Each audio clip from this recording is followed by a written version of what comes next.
and she asked this question one time when I was with her, and she said, who here wakes up in the morning and doesn't have a thought until they decide to? Nobody, right? Because we don't have control over the thoughts when they show up. They're like spam emails. We don't have any control over spam. Oh, no, what a cool analogy. Yeah, but once the spam comes in, and now we have technology that does this, the spam filters recognize signatures inside of an email and say, this probably isn't something that you want to see. And so it quarantines it off to a certain place. Right. When we get the system of thought pops in my head, no clue where it came from, I probably didn't create it, it's definitely not truth. The presence of a thought does not mean it's true. It doesn't mean it's an instruction. It's not meant to judge me. It's not meant to tell me what I'm supposed to be doing with my life or not doing with my life. When I notice the system of thought pops in my head, I take the thought seriously. And when I take the thought seriously, my body and my experience of life changes. Knowing that that's happening is wonderful. Most of us never learned how to train our brains, which is why most of us needlessly settle, struggle, and worse, suffer. My name is Chris Doris, and I want to make brain training mainstream. This is my series, Tough Talks, Conversations on Mental Toughness. I'm interviewing badasses from all walks of life on what mental toughness means to them and their unique approaches to strengthening their minds.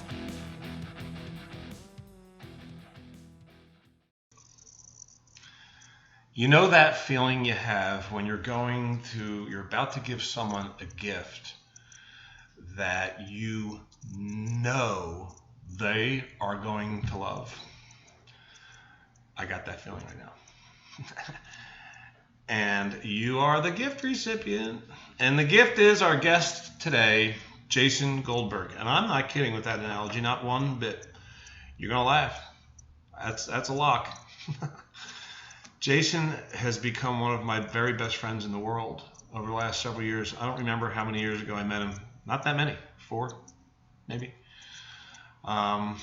He is a lot of things. He is an author of an amazing book that we're going to absolutely be talking about. His book, Prison Break. It's phenomenal. He's such a great writer and such a great storyteller. He's so funny and so smart. And it's about the prison break, meaning breaking out of the prison of your mind.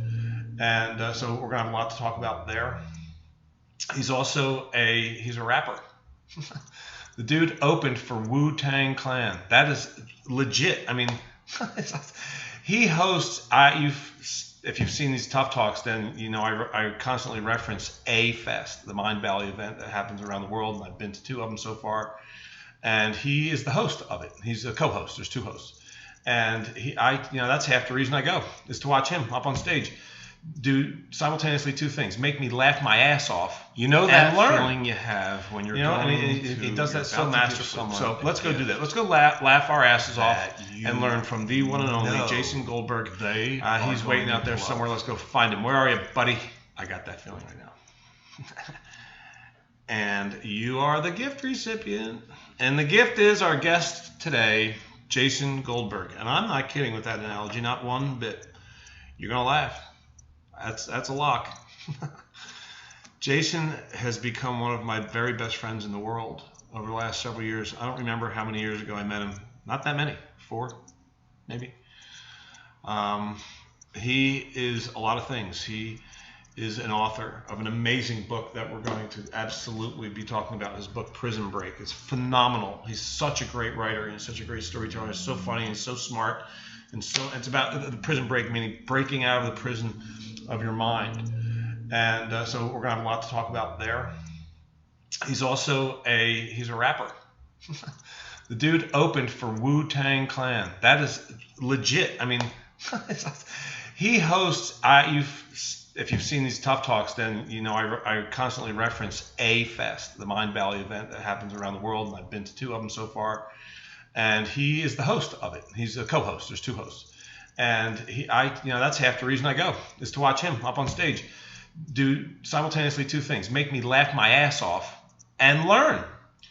And he does that so masterfully. So let's go do that. Let's go laugh our asses off and learn from the one and only Jason Goldberg.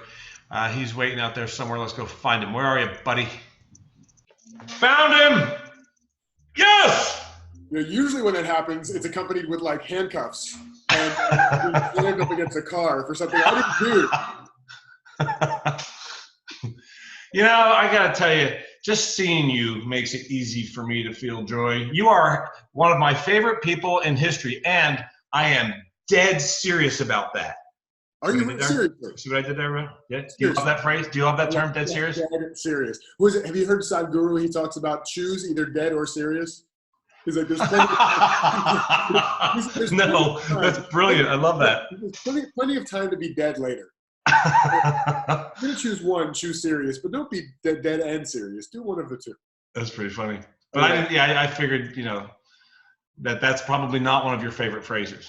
It's all phrases are my favorite phrase because either it resonates or it doesn't, and then we get to play with it. So and you can make fun of it. But dude, I love you. You are truly one of my favorite people in the world as well. I mean that 1,000%.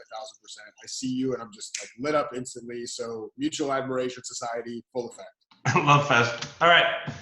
So I told folks that you used to be an obese, severely depressed, angry victim of circumstance. And now I'm not angry anymore.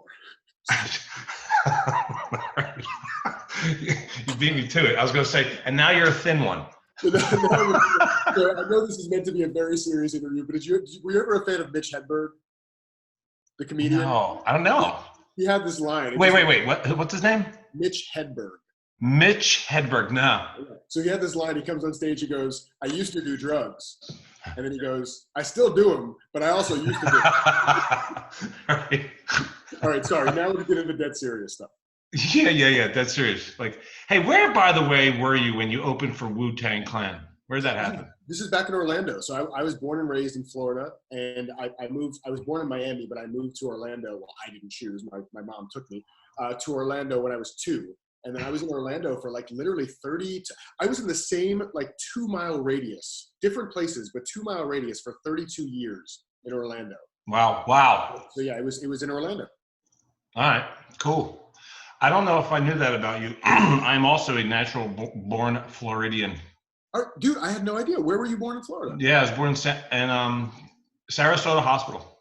No way. And then I spent the first year of my life in Clearwater Beach. No, dude, that's a beautiful place. Yeah, I just went back there for my birthday this year. Wow. And so you found the house that I lived in. Totally cool. Yeah. And so you decided to move somewhere where there's no water anywhere in sight. Well, I grew up in South Jersey at the beach. Okay. And then decided to move where there's absolutely no water in sight. See, I thought you were a Jersey guy. Yeah, well, Personally, I'm a Phillies fan. Are you a Phillies fan? I don't know if you're into Phillies. Are you into the Phillies at all? I'm so impressed with you right now. You must have done some research before this call. I know you Folks, this guy knows jack about sports. Well, apparently not that. I mean, that's impressive. Yes, I am a Phillies fan. I just lost $100 on that. So let's change subject, shall we? You liberated $100. Oh yeah, I reallocated. Yeah, to reallocate. That's a nice reframe. I like that. Yeah. Okay. So let's talk about a couple of things. One, I really definitely want to. I got to pimp out your book. It's one of my favorite books in history. And I'm not saying that because you're my buddy. In fact, I think you're my buddy because of things like this. Because of the amazing work that you do. This is absolutely, so it's called Prison Break. For those of you that are listening on the podcast version and can't see this, I'm holding up JG's book, international bestseller, Prison Break. It's right behind your right ear there also. And yeah, check that out. It is, it's simultaneously mind-altering. Well, actually it's mind-altering in an entertaining way. Thank you very much, man. So you learn, you grow, and you laugh. So, but let's talk about the art of self-leadership. Now, on your website, so that's like your big big talk and workshop or training rather, right? Well, you say on your. I've watched my website in forever. Like I have no idea what's even. Oh, your website's amazing. Your website is hysterical too. Your bios, everything you do is funny. So check out the JasonGoldberg.com. I can't believe it. It really looks very current. It looks very up to date. It's not. I mean, it's still a lot of the same stuff, right? But it's just like anything we do in life, it kind of evolves. But yeah, sure. At its core, self-leadership and really, the mind, right? Training the mind is totally the core of what I believe, and it's become the foundation for everything I talk about. So whether I'm talking about, building your business online or I'm talking to like a corporate audience, it all starts with the mind, right? I mean, there's no way to avoid that. unless you're heavily medicated, or if you fly to Bali. I've heard there's some spiritual vortex that allows you to not have to train your mind anymore. It just takes over. But for the rest of us, yes, we have to train our minds. Well, then we'll have to ask our friend Laura Bolton if she's found that place is she in Bali? And to lock it down. She's in Bali. She moved there. Oh, no way. Yeah, we just did an interview. No way. I love Bali, but I can never move there because with my hair gel, as soon as you put gel in your hair in Bali, it just drips down your head. It just melts. Dude, I wish this was a joke. When I was in Bali, anytime I tried to put gel in my hair, as soon as I walked outside, the gel became implanted on my cheeks. And I'm trying to talk to girls. Hey, girl, what's up? They're like, what's up? I'm like, that's just my gel. Don't worry, it's meant to be. Yeah. Oh my God, that's hysterical. Yeah, that would not work for you. Oh man, I wish I was there for that. It was amazing. I missed that A-Fest because I was at a wedding. That's right. You didn't come to that A-Fest. I was at a wedding in Florida. As a matter of fact, it was a wedding. Yeah. But anyway, so do you want to talk about self-leadership? You want to talk about something else? Hell yeah, man. Let's do it. All right. Well, what does it even mean to you? Yeah. To me, it's really just it works in the realm of the distinction of being a self-leader versus being a prisoner of circumstance, right? So that's why. That's the distinction. Yeah. Hence the title, right? Hence the title. Yeah. And so it is about breaking out of the prison of the mind. And it's actually funny, the more and more my understanding has deepened into this, the more and more I actually understand that the title Prison Break, I've never said this on any other interview, any other podcast, anywhere on stage, anything else. The name Prison Break is actually incorrect. Wow. Because it assumes that you have to break out of the prison of the mind versus recognizing that it's all imaginary, right? Okay, let's go back. Let's slow that down. Yeah. Because that's a shift. So say that all over again. It's not about breaking out. Right. So when I wrote the book, let me take one more step. Yeah. Okay. When I wrote the book, this was after my, the work that I had done and really transformational work with somebody who we both love, Steve Chandler. He was really my introduction. My very first time reading a personal growth book was in 2010, somewhere around there. So I got into personal growth fairly late. I was much more into personal shrinkage back then. But personal growth, I didn't get into it until much later. And the first book I read that I can remember in personal growth was Think and Grow Rich. Right? Napoleon. Yeah. So many people have read this book. It's it's a cult classic. And I read the book, and through the entire book, I don't know if you remember this, Chris, but through the entire book, he's saying, by now, you've probably gotten the secret. You've probably figured, and I'm so new. I'm like, what are you talking about? What? And I feel like an idiot. I'm reading this book, and I'm like, I'm not getting it. What is supposed to happen here? And it didn't even occur to me that Think and Grow Rich was that the think was the important part. I was focusing on the grow rich part. Right? So it really wasn't until I found Chandler that it was really, because it was so relatable and he writes in such a conversational way, that I really started getting there's this element of personal responsibility that I've been doing my best, masterful job at pushing away. And I had these two mantras that I was so proud of all the way up until pretty much my late 20s into my early 30s. Where the two mantras were, who can I blame? That was one. Who can I blame? And that's just the way I am. Right? Those are my two mantras. I bear hugged those. And I held on to those for dear life. And it wasn't until being exposed to Chandler's work in books and then starting to actually work with him and being coached that I really started to see wow, not from a place of shame and blame and obligation, but I am playing an enormous role in creating the experience of the world that I've experienced. And where I felt for so many years a prisoner in my body because of all the weight that I was carrying around. Yeah. Even more so than the prison of the body, it felt like I was in a prison in my mind, right? And that no matter what I did, I was at the whim of who was in the White House and what was happening in the economy and the song on the radio that reminds me of my ex and everything. It's just I'm this frail tree in the middle of an open forest and there's a hurricane coming and I'm just hoping to God that I don't get blown over. And that was my life. And that was kind of how I was living. And so that's hard for me to imagine because I didn't know you then. Yeah. It's really hard for me to see you like that, dude. Yeah. Yeah, it was my default. And the thing is that, and I would never lie to anybody and say I don't still have those moments. I absolutely still have those moments. The difference now is that when those moments happen, I know that I'm creating those moments. And that's a shift, right? To know. That's a huge shift. So the language there that you're using is very critical. Again, I want to slow it down because my whole intent in doing these interviews is so that whoever's watching or listening will walk away with a real thing. Yeah, I love that. So I want to, and that's a real thing. Yeah. So I want to slow it down. So can you say that over? I know it's not that you didn't say it's not happening to me, or maybe you did. You said I'm creating that. Right. I'm playing some kind now of. When those moments, that's what you said. Now when those moments occur, and those moments are like when you feel like shit. Yeah, of course, and it happens, right? Because that's the human experience. It's when you're miserable, or you're feeling inferior, or any of the low grade states, right? So what you're saying though is that now I still have them, but when I have them, I know now by virtue of the training I've done on myself that I'm creating them. Right. Exactly. Okay. When that's ownership. That's ownership, and when you know the way the system works, sometimes it's enough to notice how the system is working, and there's actually nothing to do. Right. So if I have this pen in my hand, for those of you who are actually watching, if you're not, I'm holding a pen in my hand. This is where you're supposed to have somebody come in. Jason is currently holding a pen.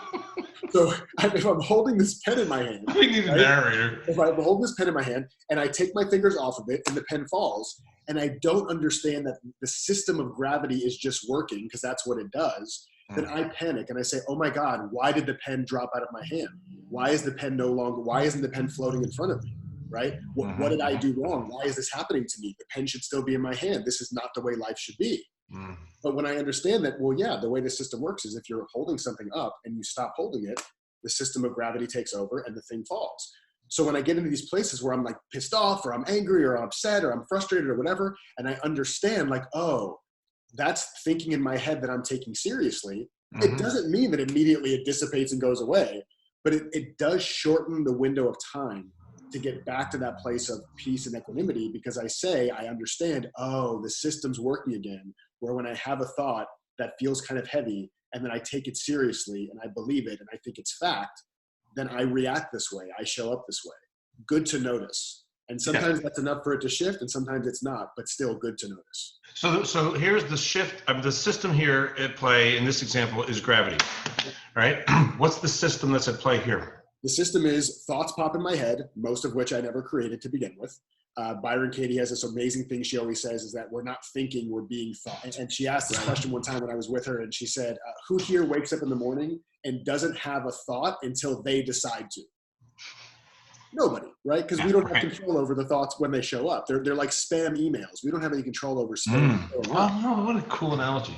Yeah, but once the spam comes in, and now we have technology that does this, the spam filters recognize signatures inside of an email and say, this probably isn't something that you want to see. And so it quarantines it off to a certain place. Right. When we get the system of thought pops in my head, no clue where it came from, I probably didn't create it, it's definitely not truth. The presence of a thought does not mean it's true. It doesn't mean it's an instruction. It's not meant to judge me. It's not meant to tell me what I'm supposed to be doing with my life or not doing with my life.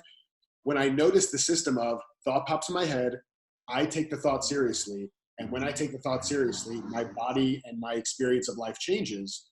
Knowing that that's happening is wonderful because now I can't blame it on a circumstance, right? Because the circumstance either exists or it doesn't exist. The thought either exists or it doesn't exist. It's how seriously, how significant I make that thought or that event that changes my experience.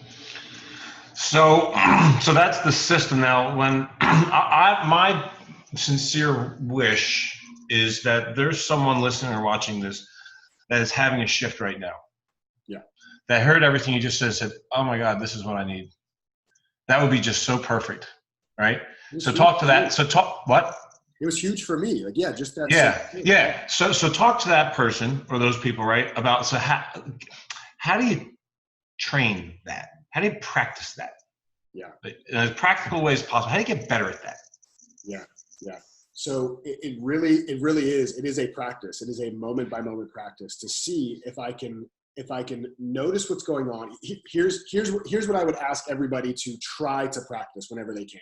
Okay. It's not an all or nothing thing. I wrote the book on Prison Break, and then people read it and say, oh, this self-leadership stuff, that's amazing. How do I do it all the time? I'm like, if you figure it out, let me know. I have no clue. So it's not meant to be something like you read the book and now you're a self-leader for life. That's just another identity that we're attaching to. So it's just a moment by moment thing.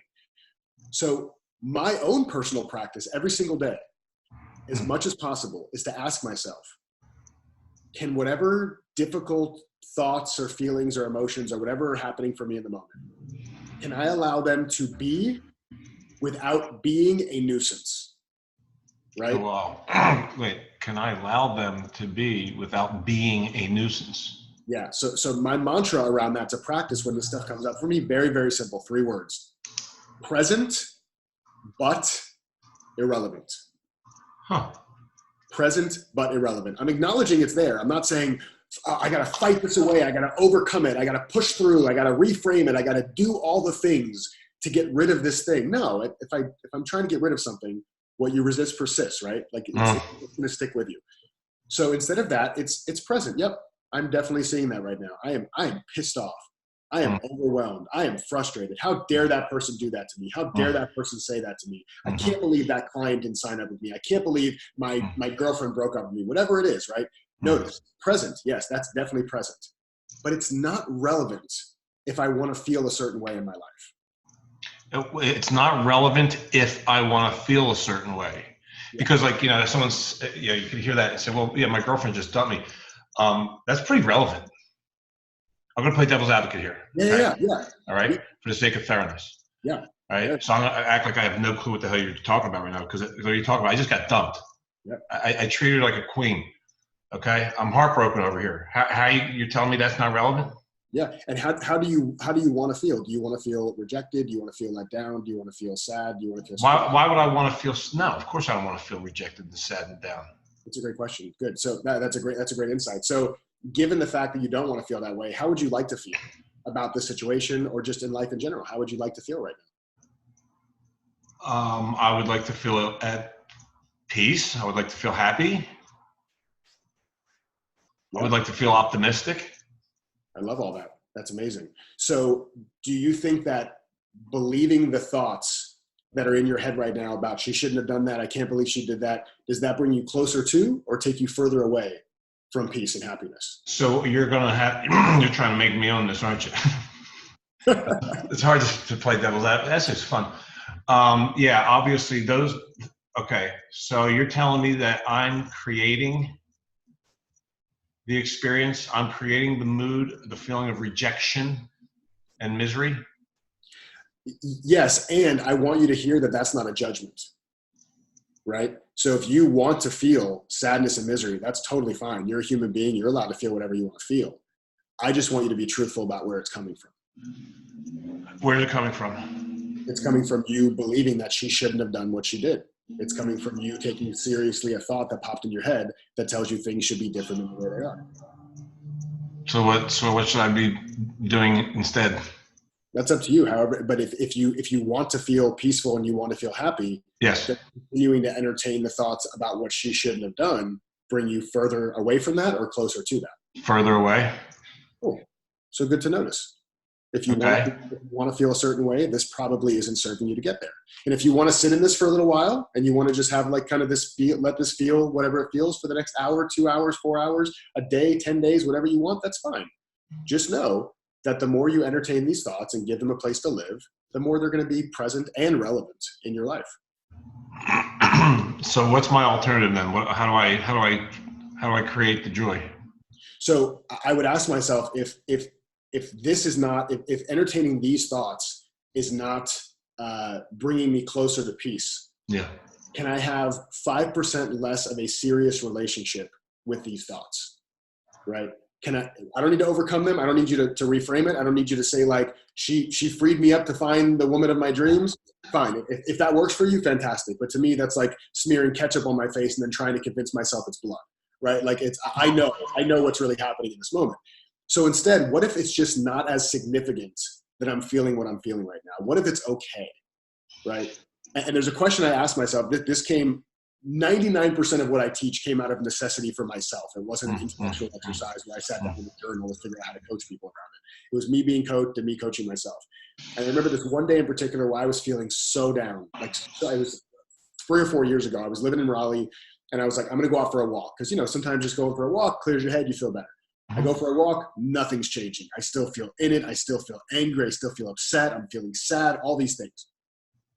And for whatever reason, this question came to mind. And I talk about these things called PBQs, prison break questions. And a prison break question is meant to be something that takes something that's a problem and makes it no longer problematic. So as opposed to solving the problem, we just make the problem no longer problematic. And the format for a prison break question is essentially very simple. If I knew, what would I do? Right? If I knew, what would I do? Yeah. So if I knew ... what would I do? And so in this particular instance where I'm walking around and nothing's helping and I'm feeling super down and I feel like they're going to go away, I asked myself this question. I said, if I knew that this feeling was going to just magically evaporate in the next 10 minutes, how would I treat myself for the next 10 minutes? And I just sat with that for a minute. If I knew that without me doing anything, I could go for a walk, or I could take a nap, or I could work, or I could work out, or I could do whatever. I could sit, watch TV, whatever it is. If I knew that in 10 minutes from now, this feeling was just going to dissipate on its own, how would I treat myself for the next 10 minutes? And the answer for me was, well, I guess I would be a lot more gentle on myself. I wouldn't work so hard in my brain to figure it all out. I wouldn't get angry at myself that I teach this stuff and yet I'm still struggling with it. Just like, I would be a lot more compassionate to myself. If I knew. It's a big if. Yeah. Well, is it? No, I figure like it's a pretty big if, because I mean, like the terms that are like ruminate, right? We ruminate on things. You know, I perseverate. These are right. These are terms for continuously staying in the thought. So how can I know that in 10 minutes this will go? Yeah, and you don't. But that's the beautiful thing. It's all made up, right? Mm-hmm. So when we have this thought in our head, oh my God, she shouldn't have broken up with us. That's made up. And oh my God, she's the one, I'm going to be with her the rest of my life. That's made up. It's all made up, right? So if we're all playing adult dress up with the mind, it's either dress up as a monster or dress up as a superhero, right? It's all dress up. It's all fake. So the change, the shift is the if I knew, what would I do? Is to prove to ourselves that when we're in a space of coming from peace, right, bringing what we want to the party instead of requiring the party to have what we want when we get there, and our entire perspective of the thing changes. It lightens us up. And the more we lighten up, the more our brain slows down, the less catastrophic thinking we have, the more clear we see our options to move forward next. I love that a lot. Lighten up. I used to hate when people would say that to me. I would get offended by that. Why? What? Why was it offensive? Because they were telling me I shouldn't be the way I'm being. Yeah. And I would usually say Jersey boy. I'd say, lighten up, Jersey boy. Yeah. It happened a lot. It happened a lot as soon as I moved out here to Arizona. I brought a lot of Jersey with me, baby. You definitely have. You have brought the Jersey to Phoenix, that is for sure. But I thank people now when they say, lighten up. I'm like, good call. Yeah. Good call. That's a great call. Like, thank you. Yeah. And I don't even care if they're right or not. I don't care if they're projecting. It's just a perfect reminder. Yep. Lighten up. How could that ever be bad advice? Yeah. Do you follow Sadhguru? Do you know him? Mm-mm. Sadhguru. So his way of saying lighten up, which really resonates with me a lot, is loosen your grip. Loosen your grip. Go ahead, say a little more on that. Yeah. So the way he talks about it, and how do you spell his name? It's hilarious. He's a guru, like an Indian guru who's actually very funny, and yet his name is spelled Sad, S-A-D, Sad H Guru. Sadhguru is how you say it, but it's spelled Sad H Guru. I think it's hilarious. He's the one who says the dead serious line. Same thing. Oh, right on. Big guy, yeah. And so when he's talking about loosening your grip, what he's saying is that as humans, instead of and you know this term, he doesn't say this, but you and I both know this about using life versus being used by life. He's essentially kind of saying the same thing. He said, as humans, the number one thing we can do is be life. Right? Be life. Be life. And what he means by that is don't be a mechanical creature that does all the things that living people do. Actually be alive, be life, right? Like raise your consciousness. And he says the way that happens is that you have to loosen your grip. So if you have this tight grip on everything in life, your friends, your family, your body, your money, your thoughts, whatever it is, if you have a tight grip on all those things, there's no way to ever truly be happy and peaceful. His invitation is to loosen your grip, not let go of things, because that can be hard sometimes. Somebody's like, well, I have a lot of trauma from, this person in my life dying. Let it go. Like, that's terrible advice. Like, that's just like, if I could have let it go, I would have let it go. Like, it's doing something. It's serving me in some way. So instead, baby steps. What if we loosen our grip on that? What if we make it a little bit less significant? And that's the thing, man. It's like, to me, it's like Tindering your thoughts. Like, it's just, I don't want to have a serious relationship with people on Tinder. You're swiping, right? It's like, oh, there's that thought. Oh, there's that thought. Oh, there's that thought. I don't have to make it significant. So the more what's Tinder? I'll teach you all about it. Don't worry. I'll teach you all the things about, I'm not on Tinder, actually. Tinder's terrible. But the same thing applies. We have, when you have so here, can I tell you a quick story that may help? No, I don't think anybody wants to hear that. All right, thanks. So when I was a little boy, well, I'm still a little boy, but when I was an actual little boy, so I was raised by a single mother. I'm an only child, single Jewish mother. So, she can hear everything we're saying right now. And she would take me shopping, like to department stores. And almost without fail, every single time we had, I don't know if did you ever know Gafers? Did you ever have the store Gafers? Okay, Gafers. No. It became Dillard's. Do you know Dillard's? Oh yeah, absolutely. So it used to be called Gafers. Okay. So she would take me to Gafers at the Altamont Mall in Altamont Springs, Florida, Central Florida, right outside of Orlando. And without fail, almost every time she would bring me in, I was fairly well behaved where she didn't have to like hold my hand all the time. But if she let me go, I would beeline to the first mannequin in a dress that I could find and look up the skirt of the mannequin. Oh my God. Oh, that's great. I wouldn't have predicted that. Not where I thought we were going. I'm a curious heterosexual kid. I'm just curious, right? I'm just curious. So I'm doing this. And of course, my mom would see it. And what do you think her reaction is? She's like mortified. Like all the blood drains from her. Right. Grabs me by the hand, takes me away. She feels terrible. And she's like thinking, people are looking at her and she's not a good mother and she's not paying attention to her kid and how terribly behaved her son is and all this stuff. She has all this thinking, right? And the reason that she feels that way is because she has a very significant relationship to me. I am her son. So that means I am a reflection on her as a human and as a parent, okay? But on the flip side, imagine you, Chris, across the department store and you seeing this happen, you would probably laugh your ass off. I would laugh exactly the way I just did. Exactly. You would, oh my God, what a cute kid. Yeah, like that's awesome. Yeah, or maybe you look at the mom who's upset and you say, oh man, I have so much compassion for her. Like being a single mom, that cannot be easy. And raising a little boy, I mean, that's got to be even tougher. Why didn't they have the same reaction? Because they didn't have the same relationship with me. I'm not a reflection of who they are. I'm not a reflection of their worth. I'm not a reflection of anything about them. So with that distance, they can look at this exact same scenario and say, oh, the curiosity, oh, the adorableness, oh, the compassion.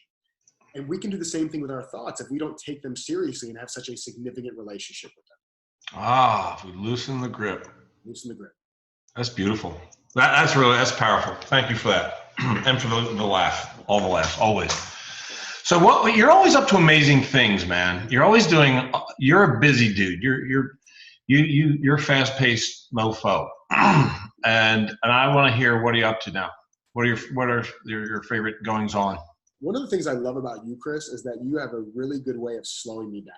And I don't just mean in the interview, just when we talk on the phone, I always feel more grounded and more peaceful. And it's such a gift that you bring that to my world, because you're not like George Pransky, where it's like you fall asleep to his voice. I love George Pransky. He's like my Jewish grandfather who I miss so much. But you have this way of, without being sleepy, you really, really slow me down. And I so appreciate you for that. So wow, that's like you just made my day, man. It's true, man. Thank you for that. You're a rock star. So I appreciate that. Thank you so much. I'm absorbing that right now. I'm taking that. Along those lines. It's funny. This is paradoxical in a beautiful way. So what I'm doing right now is slowing down to not deflect that compliment, right? Because before I learned slowing down from the godfather of coaching, Steve Chandler, because that is the biggest thing I've learned from him. And that's easy to say. Like, I've learned a million things from that guy, but slowing down is the mother lode for me.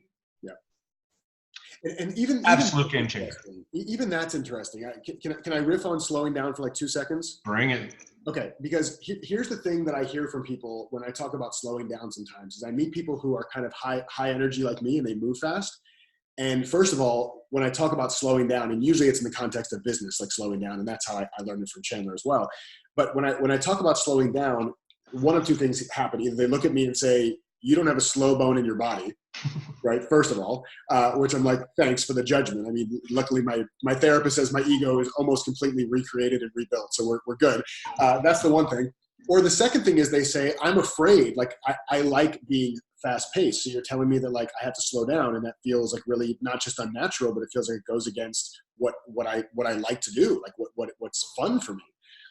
And the way I talk about it now is, you know how they talk about the metaphor of like the duck on water, where they're like super calm out here and then underneath.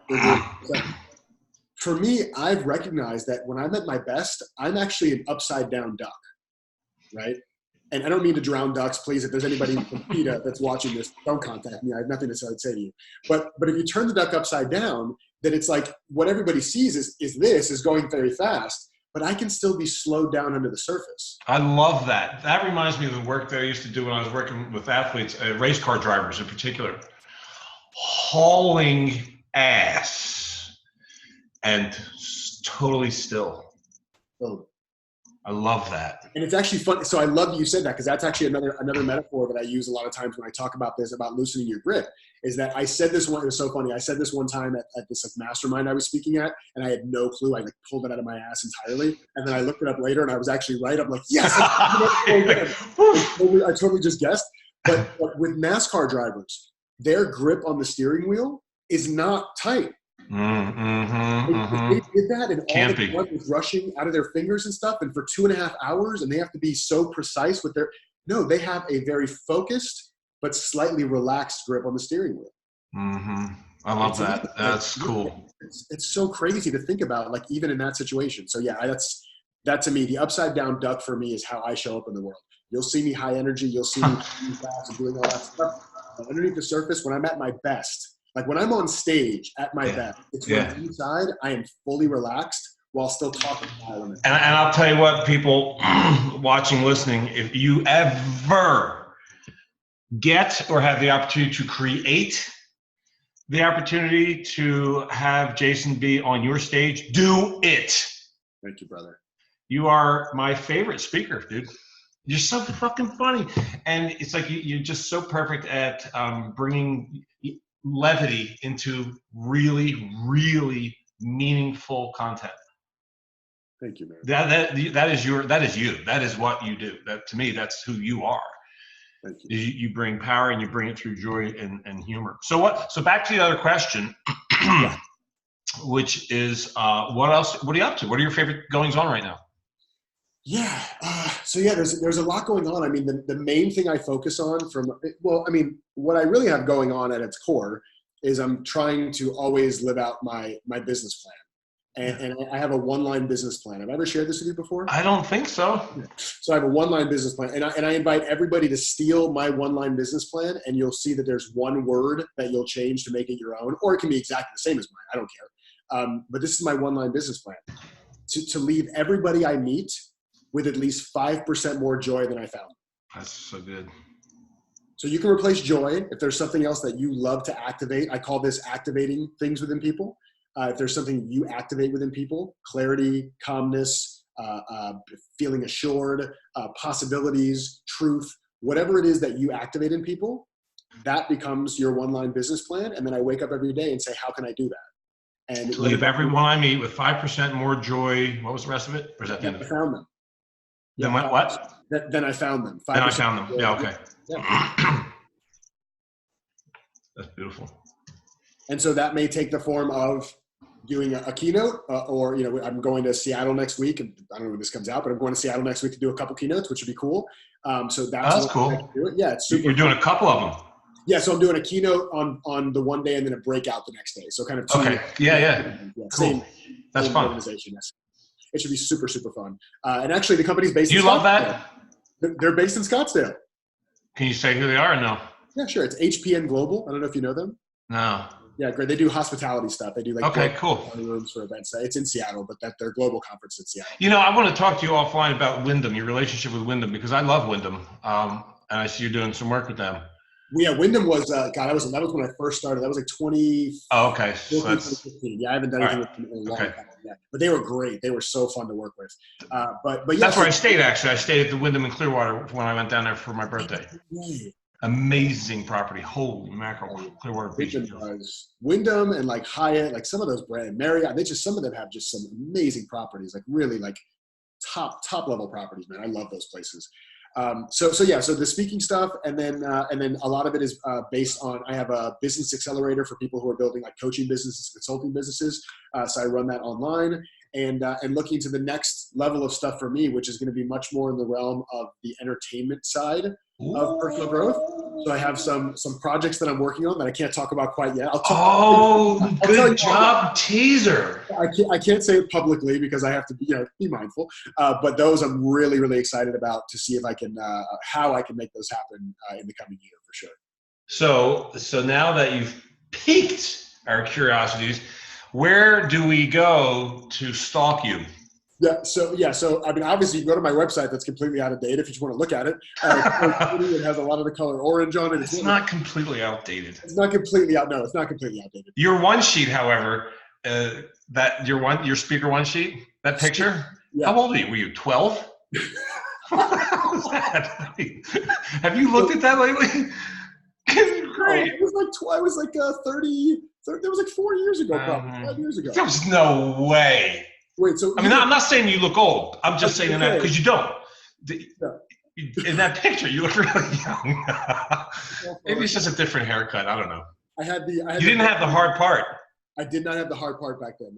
So that's a good thing. So I think the hard. Maybe that is the difference with the pictures, because you might not have. You probably had almost no gel, and maybe some gel, not this level, and definitely no hard part. There was no hard part. They were spiky. You know what? It was spiky. It was spiky. I got this in my hair on purpose because I want this to be the only hard part in my life. That's it. I want everything else to be. That is so great. That is great. That's the hard. Here's the hardest part. That's it. That's the hardest part of my life. What's the hardest part about being you? Boom. Just point. Well, actually, it's true. Whether I'm pointing at the hard part or I'm pointing at the head. Yeah, right. The hardest part about being me is between my ears. That's brilliant. Good stuff, man. So, yeah, well, all right. So I'll make sure I put the website, thejasongoldberg.com. Yep, and Facebook is a great place to find me. So you're very active on social media. So Facebook, I'll make sure I put your Facebook link. Cool. In there. And one last plug for one of the best books ever written, Prison Break. And I will give you a link, Chris, if you want to give to your viewers and listeners to get a free copy of Prison Break. Seriously? Audio copy, digital copy, or paperback if they're in the States. Free? Yeah, I'll send that to you. Absolutely free. Dude, that's so generous of you, man. I love that. Thank you. Please definitely do that. My pleasure. What is that link, by the way?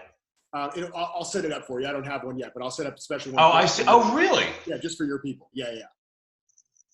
Wow. Yeah, man. Thank you. On behalf of everyone.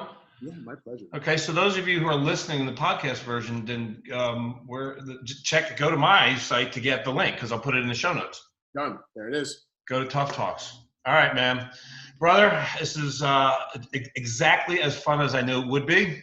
Love you, man. I love you, man. My life, is immeasurably better because of you in it.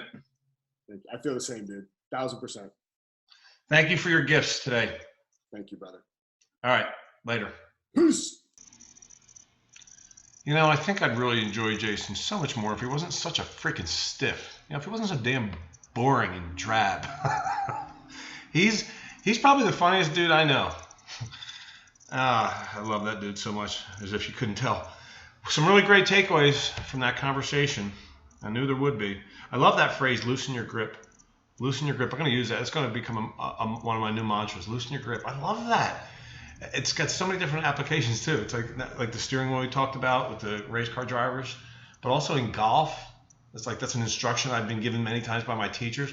Hey, loosen your grip, man. So like you're holding, gently holding a bird. That's the amount of pressure you want to have for a good golf grip. But loosen your grip on the thoughts that have us unnecessarily suffer. Just loosen the grip. It's so beautiful. He makes things sound so much more relaxing, like life. He brings relaxation And the joy that he brings to my life is a hell of a lot more than 5%. Comes through feeling like validated. I always feel validated. Like, the torment that I cause myself. He's like, and he's never said that to me before, but loosen your grip. But now I'm going to hear his voice speak to me. CD, when I'm tormenting myself with low-grade thoughts. Loosen your grip, babe. Just loosen your grip. It's so nice. And I love his one line. Oh, the upside-down duck analogy is brilliant. And the one-line business plan, also brilliant. To leave everyone I meet with 5% more joy than I found them.